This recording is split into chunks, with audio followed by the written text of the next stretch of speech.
as we solve systems, okay, the main thing we have to do when we use elimination is we need to make sure that either X and Y, so either one of those, has the same coefficient, but opposite signs. And the reason why I say they have to have opposite signs is so that we can just add the equations.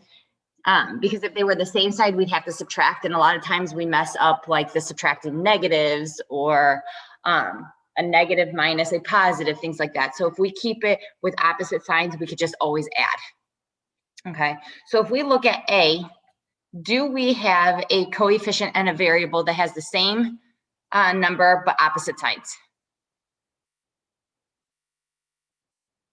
Okay, we do. We have this 2y and negative 2y. So since that is, we can go ahead and just add our equations. And 3x plus 5x is 8x. 2y and negative 2y is 0 equals, and then 4 plus 12 would be 16. And then since we only have one variable, we can just go ahead and solve it. And so we're going to divide by the 8. So x is 2. Okay. Now, we found our x, but are we completely done with this? No, because we remember systems of equations, we have to find our x and our y in that sense, okay? So because this is a system, we're finding that point of intersection, so it doesn't matter if you're finding the x, which equation, it's a point that lies on both of them. So when you go to find the y, it doesn't matter which one you plug into. I'm gonna go ahead and choose the first one. So 3 times 2 plus 2y equals 4. 3 times 2 is 6. Subtract the 6 over, divide by 2, so y would equal negative 1.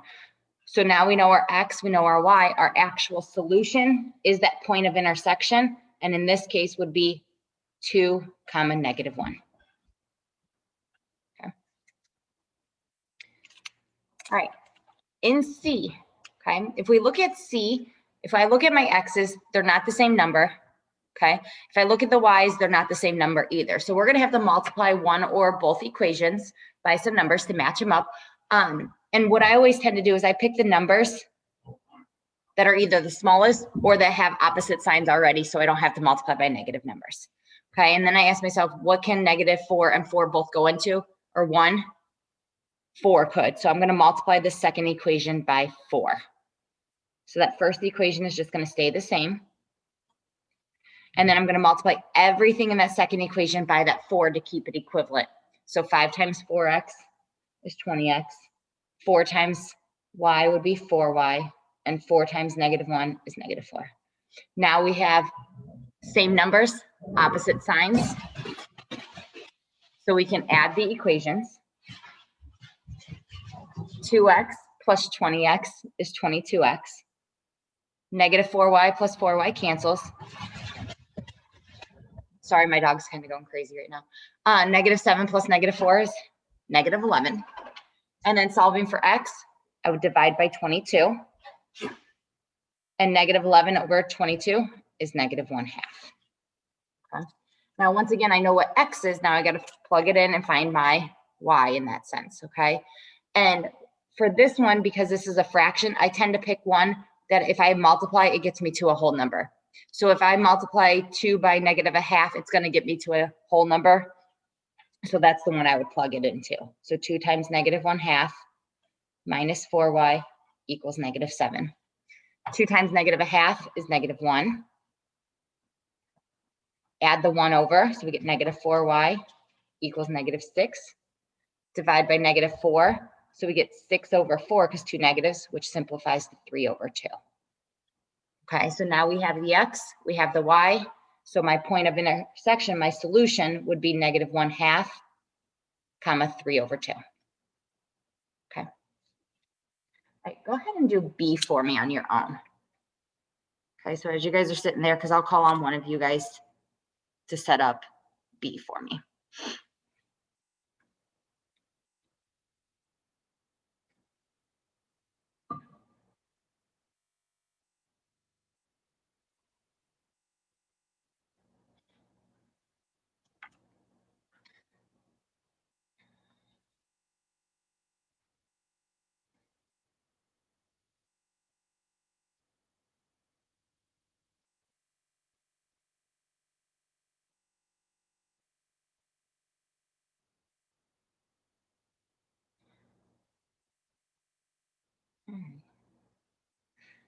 So Rebecca, which ones did you match up? Or which ones would you match up? I tried to do the y's, so I Okay. multiplied the top by 4 and then the bottom by 3. Good. Now, why did you choose the y's over the x's? Because they already had opposite signs. Perfect. All right, so let's go ahead and multiply that. So 4 times 5x gives us our 20x. 4 times 3y is 12y. And then 4 times 9 is 36. And then 3 times 2x is 6x. 3 times negative 4 is negative 12y. And then 3 times 14 is 42. And now, since our y's are the same number, opposite signs, we can go ahead and just add our equations, which is nice. 20x plus 6x is 26x. 12y and negative 12y cancel. And 36 and 42 is 78. Divide by 26. And x is 3. So now we have x. So now we need to find our y in the sense. And we have 4 equations, and it doesn't matter actually which one we plug into. I tend to always use the original one so that we don't have to worry about bigger numbers, okay? So it doesn't matter which one we want to pick. Let's go 1. Which one do you want to plug into?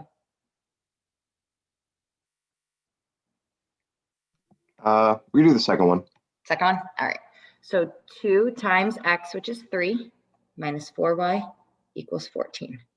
2 times 3 is our 6, minus 4y equals 14. Subtract the 6, so we get negative 4y equals 8. Divide by negative 4, so y equals our negative 2. So what is my point of intersection? What is my solution? 3, negative 2. Okay. There we go. Did you guys get that? Good. All right, let's look at D. What don't you guys like about D when you look at it? Kobe, what don't you like about D? Decimals. Decimals. And you guys don't like decimals, do you? No, probably not. Okay, just like fractions. So what I tend to do is I look at each equation and find the greatest decimal place. So if I look at that first equation, my decimal places, the greatest one are 2 decimal places, which is what place value? Grace, what place value is 2 decimal places?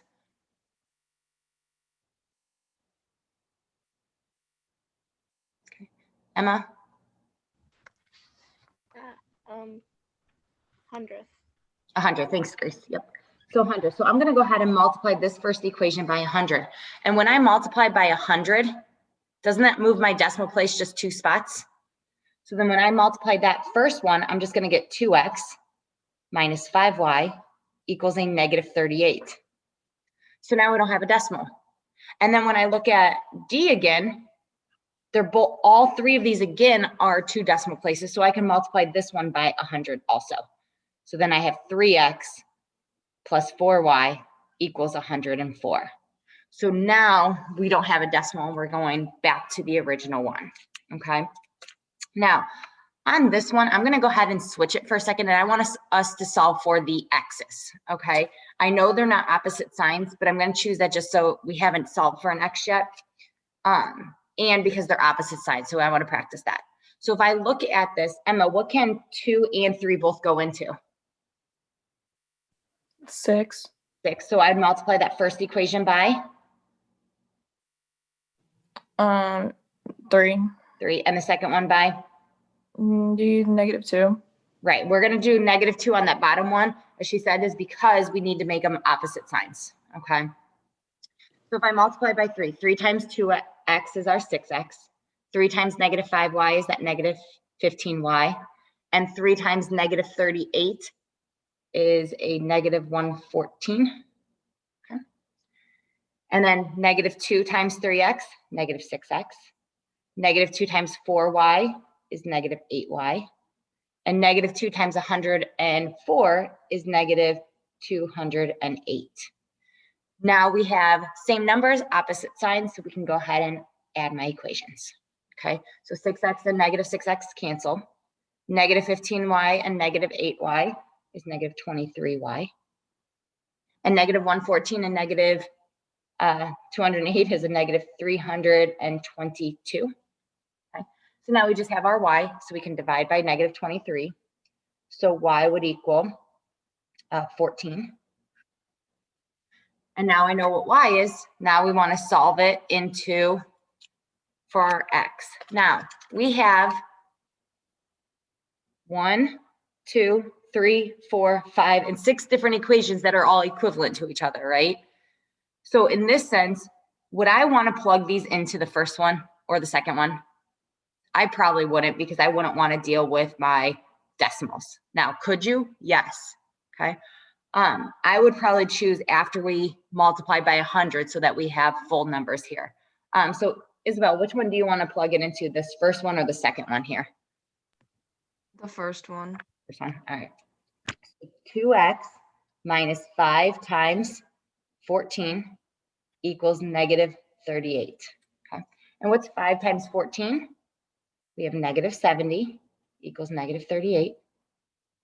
Add the 70, so we get 2x equals a positive 32.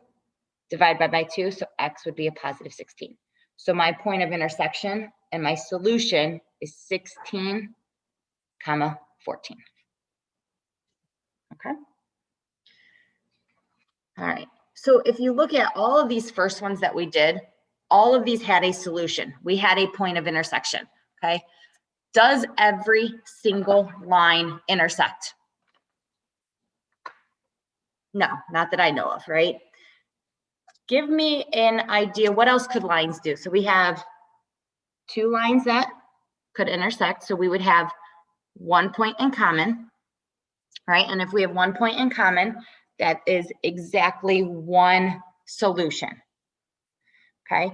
And if we are looking at their graphs, normally we write our equations in y equals mx plus b form. So if lines are going to intersect, what can you guys tell me about my slope? Kobe, what do you think you can tell me about my slope if lines intersect? They're inverse, They're inverse. What do you mean by inverse? like opposites of each other. They're opposite of each other. So one's positive, one negative. That's fine. Yeah. Okay. Main thing is they don't necessarily need to be one negative, one positive. The main thing is that they're not equal to each other. My slopes are different. Okay. We could have 1/2. We could have negative 1/2. We could have 2 and we could have 1/3. As long as they are different, they will always, always, always intersect. The y-intercept could be the same. And if the y-intercept's the same, no matter what, those lines intersect at that y-intercept. Okay. What else could lines do? Isabel, what else could lines do?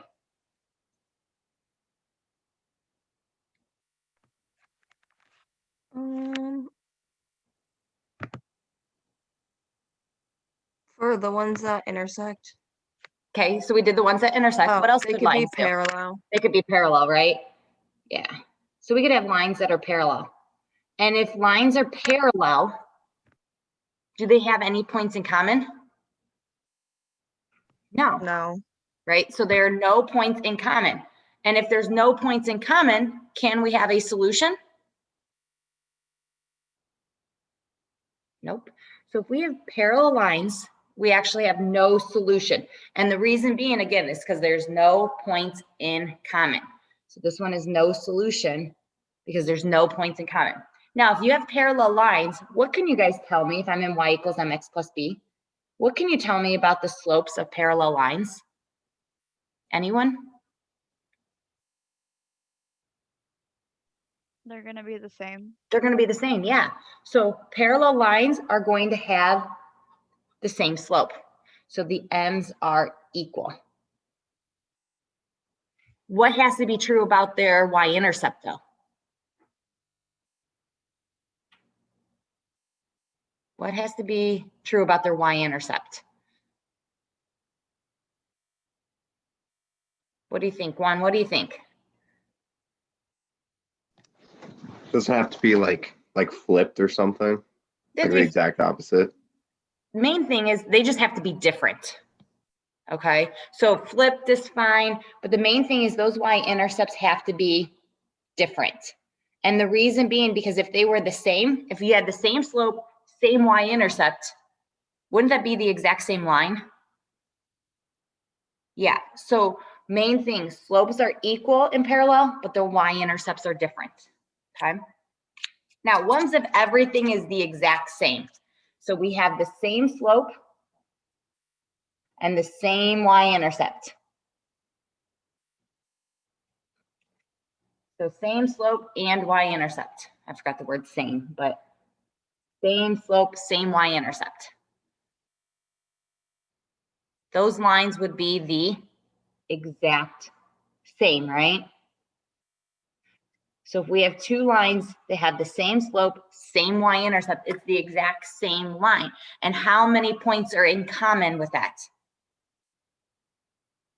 How many points are in common with a same line? Wouldn't every single point be? So in that case, we would have infinitely many solutions, okay? Because they are the same line, okay? So every point is in common. Okay, every point in common. All right, so now match each system of linear equation with its graph. So we don't actually have to solve these, we're just gonna look at their graphs. So if we're looking at the graphs, every equation has to be in what form, Emma?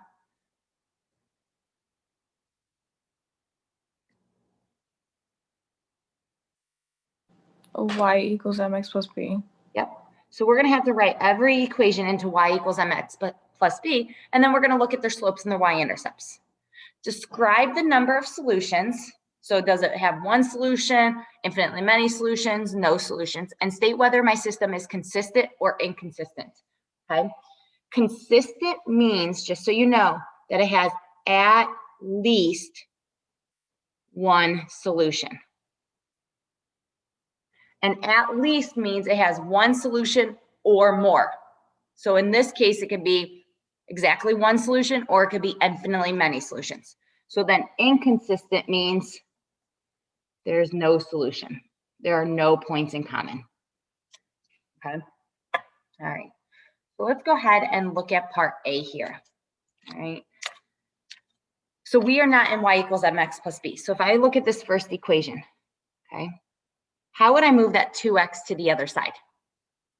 Okay, since it's positive, I'm going to subtract it.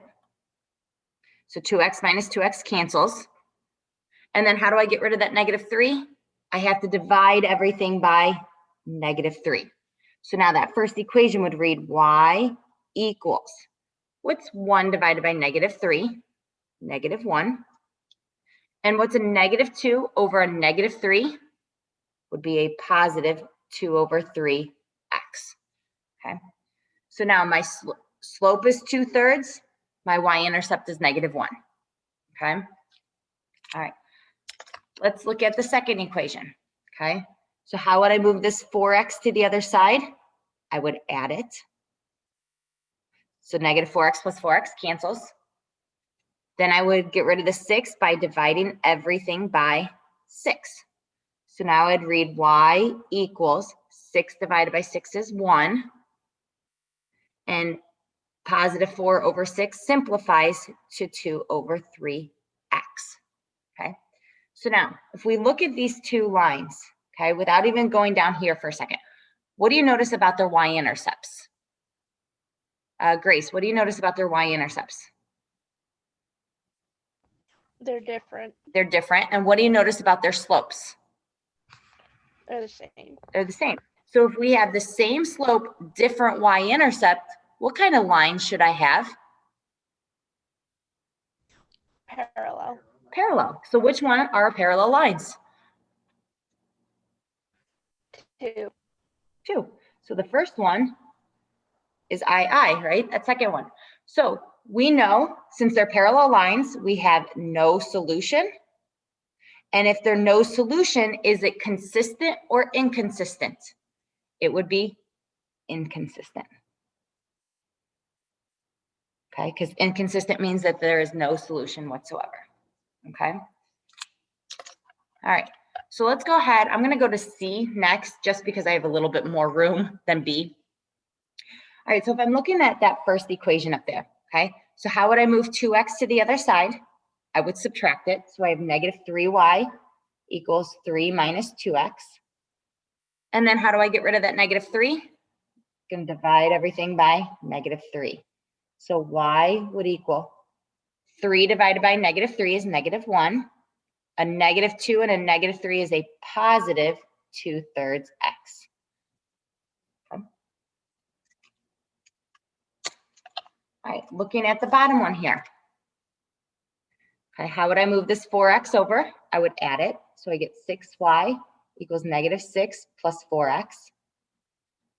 Get rid of the 6 by dividing everything by 6. So I get y equals negative 6 divided by 6 is negative 1. A positive 4 over a positive 6 simplifies to 2/3 x. Okay, so Juan, what do you notice about my y-intercepts on this one?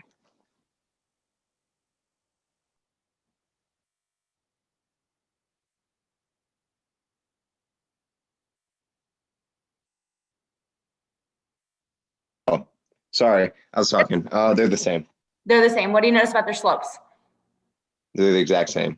So if they have the same slope, same y-intercept, what do you know about the lines? It's the same line. It's the same line. So which one would that be? That'll be I. I. How many solutions does it have? Infinite, all of them. Infinitely many. Yep. So I'm going to just abbreviate. And then is this consistent or inconsistent? Consistent. Consistent. Perfect. All right. Awesome. And then obviously the last one is going to be B, right? So the middle one is B. So what should we know about their slopes if they intersect? Let's go. Isabel, what would you know about their slopes if they intersect? They're different.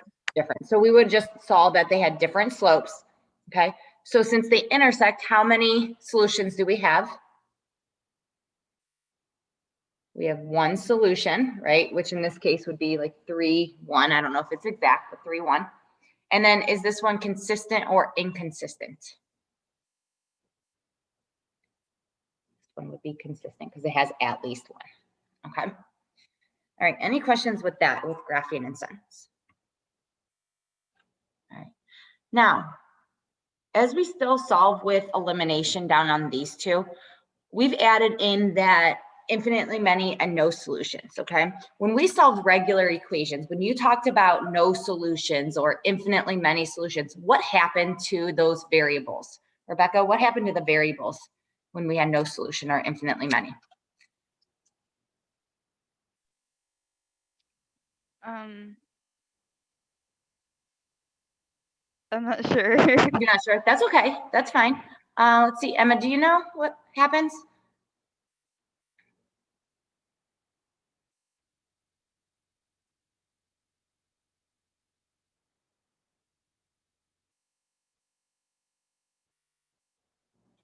All right, so the main thing that happens with if it's no solution infinitely, even if we're in one-step equations, two-step equations, actually it'd be multiple step, but 2, 3-step, our variables will cancel out. Okay, our variables will cancel out. So you might have 2 equals 2, you might have 3 equals 5, okay, but there's no variable for you to actually solve for. Okay, so if your variables cancel out, you're either going to have a no solution or you're going to have that infinitely many solutions. Okay, for no solutions, we have no variables. Our constants, and our constants are just the numbers, will not equal. Okay, and if it's infinitely many, that means our constants are equal to each other. Okay. So we might, if we have 2 equals 2, that'd be infinitely many. If we had 5 equals -7, those aren't equal, so that would be no solution. Okay. So let's look at A, and we're going to go ahead and solve these just like we were doing before. Okay. So do we want to match up the X's or Y's? Your choice. Let's say, Kobe, do you want to match up the X's or the Y's? We can do X's. x's, and what would I multiply that first equation by? 2. Good. All right. So 2 times x would be our 2x. 2 times negative 2y is negative 4y. And 2 times 3 is 6. And I'm just going to rewrite the second one. Which is nice because now we have positive 2, negative 2, so we can add our equations. What 2x plus negative 2x cancel. Negative 4y plus 4y cancel. So what actually, if there's no variables on this side, what numbers on this side? What number would be on this side, Rebecca? A 1. A 1? How about a 0? Okay. Would that make more sense? Yeah.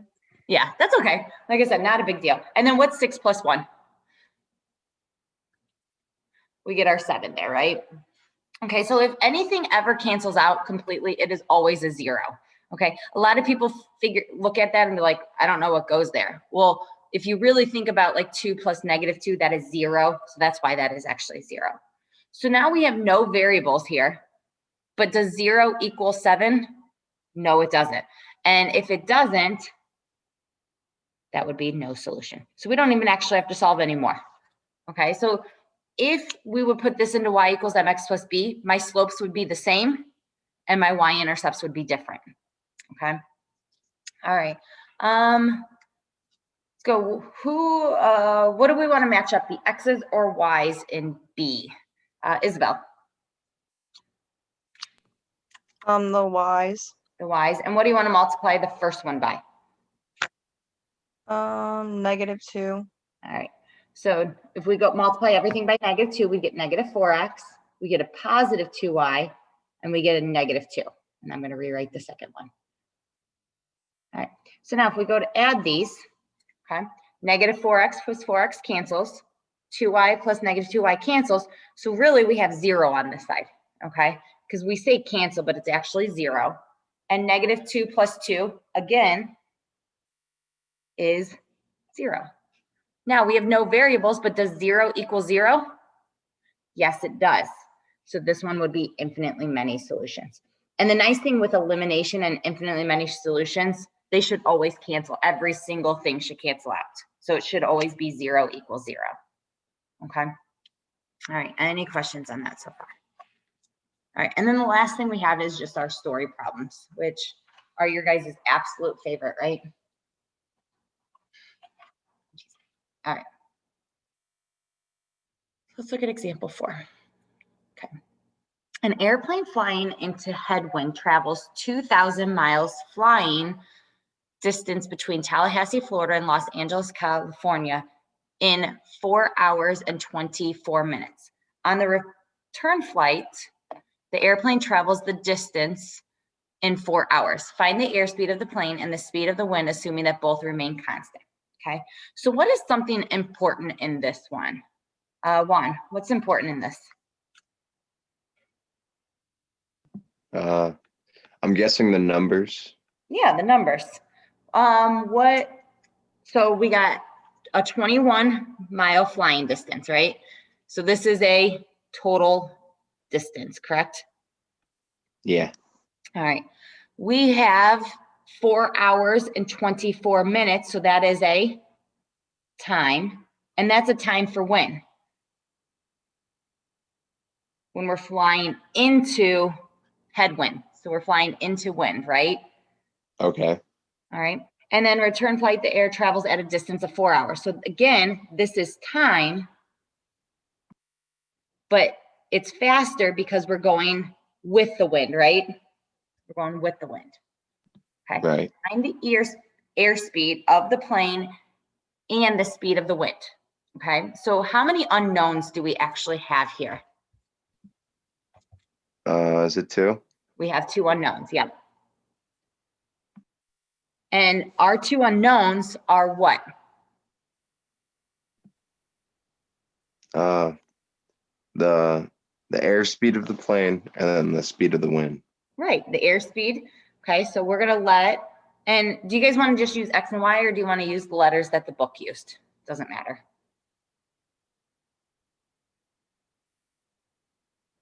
All right, I'm gonna use what the book used because it helps me a little bit. Okay, so we're gonna let R1 equal, as you said, is the airspeed of my plane. And then we're gonna let R2 equal the speed of the wind. You okay with that? Okay. Now, if we have a total distance, we have a distance, right? And if we have distance in that sense, we know distance, to find distance, we use what formula? Anyone? What formula do we use when we find distance?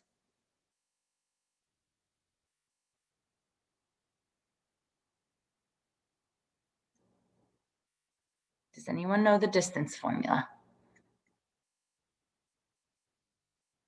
Okay. All right, so our distance. Go ahead. Isn't it the square root of x2 minus x1 squared plus y2 minus y1 squared? No, I'm trying to figure out what formula that is. No, nice try, but I have to think of what that formula was too. But think of the easiest one. Distance is just rate times time. Okay, do you guys remember that formula? I think I did distance between 2 points. Okay. Oh yeah, you did, because you did the square root, didn't you too? Yeah.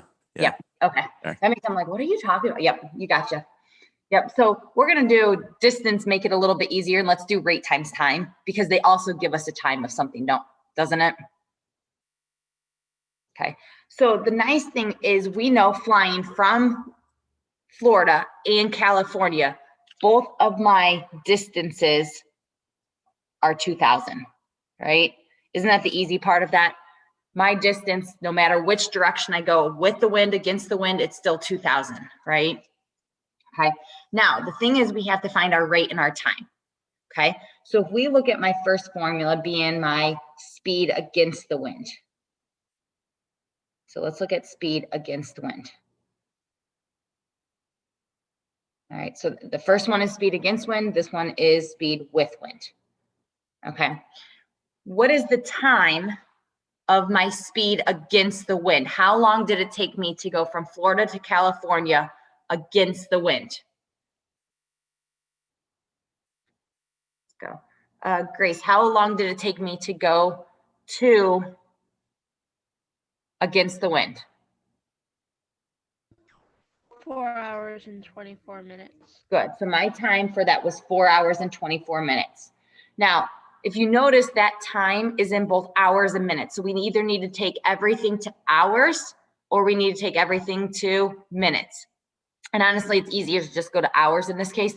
And to figure out 24 hours or 24 minutes in an hour, we just take that and divide by 60.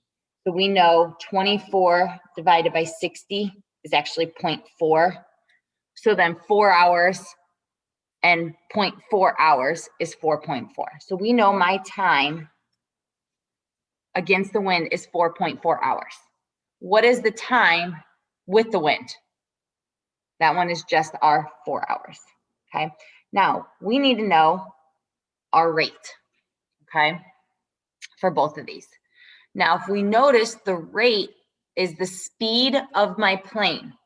And if the speed of my plane, if we're going against the wind, okay, if we're going against the wind, doesn't my rate actually slow down? And since my rate is going to slow down, to find the rate of the speed against the wind, I'm going to take my airplane speed, and what would I do it to the speed of my wind? What do you think? Would I add or subtract the speed of the wind if we're going against the wind? Subtract. We're going to subtract it, yeah. And then if we're going with the wind, I can take my speed of my plane and do what to the speed of the wind? Speed of the plane and the speed of my wind. I would then add those ones, okay? So now we have our two formulas, our two equations, our two unknowns.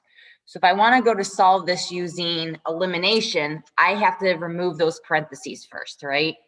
And to remove those parentheses, I'm just going to go ahead and distribute first, okay? So the first one would be 4.4R minus 4.4 R1, R2 equals 2,000. And then my denominator would be 4R1 plus 4R2 equals 2,000. Okay. Now we would have to match up one of those, right? And if you notice, once again, we have these decimals. So I'm going to go ahead and get rid of the decimals. But first, what do you notice about every single one of these numbers? They're all divisible by what? What is 4.4, 4.4, 4, 4, and 2,000 divisible by? 4. 4. So I'm going to go ahead and I'm going to divide out a 4 out of every single one of these so that I have smaller numbers. I like smaller numbers. So 4.4 is just 1.1. And 2,000 divided by 4 is 500. Okay. And then when I divide by 4 here, I get R1 plus R2 equals 500. All right. So that makes it a little bit easier. Okay. Now, if you really want to, we can deal with the decimals or we could get rid of the decimals. Do you guys want to deal with them or get rid of them?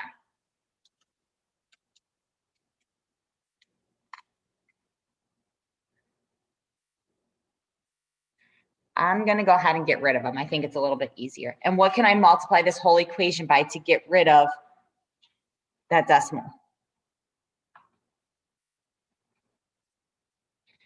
Because this is in the tenths, I'm going to multiply by 10. So I'll get 11R1 minus 11R2 equals 5,000. Okay. Now, I'm not going to rewrite this one here because if you notice, the R2s are opposite signs, right? So what could I multiply the second by to match up with this negative 11? I can multiply this second one just by 11. So I'd get 11R1 plus 11R2 equals 10,500. Right? Okay. Oh, sorry, I did that wrong. 5,500. Sorry, my bad. That was a step ahead. All right, now let's go ahead and add our equations. 11R1 plus 11R1 is 22R1. These cancel, and I get 10,500.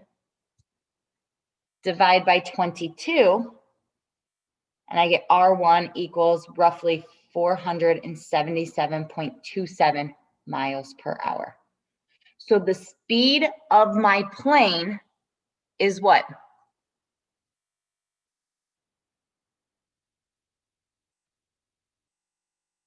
The speed of my plane is 477.27 miles per hour. Okay. Now, to find my speed of my wind, I can plug it into any one of these equations. It doesn't matter. And personally, I think I'm going to use this one right here because that one makes the most sense to me because it's the smallest. We know R1 is 477.27 plus R2 equals 500. Subtract the 477. So we know the speed of my wind is roughly 22.73 miles per hour. And there you go. Sorry. Miles per hour. Okay.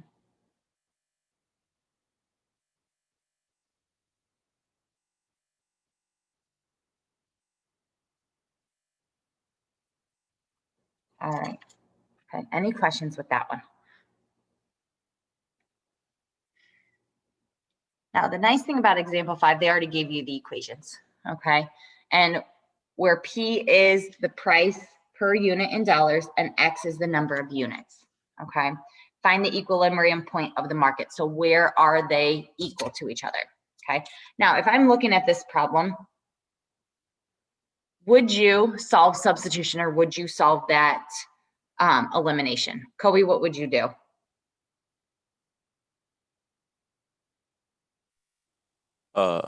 Elimination. Elimination.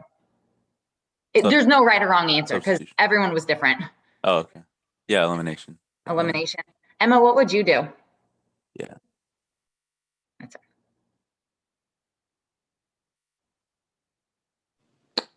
I would probably do substitution. Substitution. Okay, that's fine. There's no, like I said, there's no right or wrong. Grace, what would you do? Elimination. Elimination. Isabel? Substitution. You should. Juan?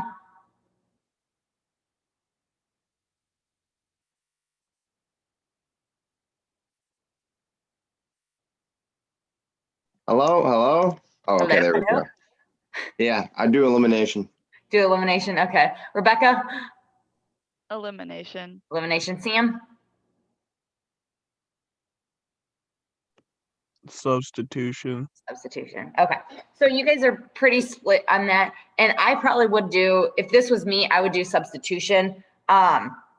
Just because it was P equal. But there, again, there's no right or wrong answer. So I'll kind of show both in this. If we did elimination, because hence this section is elimination. The P's, the nice thing about the P's, they are the same, but they're opposite sign, or they're not opposite signs. So I would have to multiply one of these equations by -1. So again, I'll go ahead and just choose the bottom one by -1. Okay. So the first equation is going to stay the same. The second equation, if I multiply by -1, everything changes. Okay. And then we just add. P plus a negative P cancel. So what's on the left side? 0. 180 plus -90 is 90. A negative and a negative make a negative. And when I add those, I get 0.00003x. And then I solve. So I'd subtract the 90 over. So I get -90 equals -0.00003x. And then divide by that negative point. And I get x equals 3 million. Okay. So my units for my equilibrium point to be on the market would be 3,000 million units, or 3 million, that sounded funny, 3 million units, okay? Now we have to find our P. Now I'm gonna show you something. If I would have done substitution, I would have set them equal to each other. So it would have had 180 minus 0.00001x equals 90 plus 0.00002x. And then I subtract the 90, I get 90, add that over, I get 0.00003x, divide, and I still get the same answer, okay? Doesn't matter. That's 100% up to you. Now, I know what X is, now I gotta find my P, my price, right? So it doesn't matter which one I plug into, and I'm gonna choose the bottom one just because it's all positive numbers. I like positive. The P equals 90 plus 0.00002 times 3 million. And I get P equals 150. So the equilibrium point is 3 million units at a price of $150. Okay. So that one's easier. Actually, that application problem is easier than that first one. Okay. Now, is there any questions from you guys at all?